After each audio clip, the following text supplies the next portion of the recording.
最近我看咸蛋黄肉松雪花酥真的是好出名呀，正好家里食材都有，那今天安排准备5个烤熟或者是蒸熟的咸蛋黄，如果是烤的话，喷点白酒，180度烤10分钟，用勺子或者是叉子给它捣碎。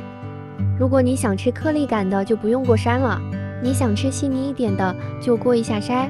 肚粘锅内放入40克黄油，开最小的火，慢慢的让黄油先融化。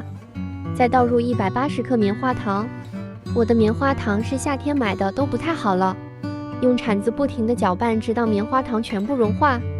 倒入60克奶粉，继续用铲子搅拌。一开始会有一些奶粉的疙瘩，也不用担心，慢慢的搅拌一会，它就全部融化了。火一定不要太大，否则棉花糖炒的就会变得很硬。把刚才捣好的咸蛋黄碎给倒进来，继续用铲子搅拌。里边有点颗粒也没有关系，这样吃起来口感也挺好的。再倒入160克小饼干，用铲子给它翻拌，直到每一个饼干上都沾满了棉花糖。戴上手套，把棉花糖全部给它拿出来，放在铺了油纸的盘子内。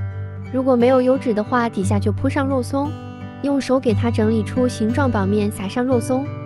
肉松的量多点少点都没有关系，喜欢吃的就可以多放一点。全部撒均匀后拿出来，给它扣在板子上，把油纸给揭掉，这一面也撒上一层厚厚的肉松。等棉花糖晾凉了，就可以用刀给它切成一小块一小块的。这个雪花酥的做法应该是没有任何难度吧？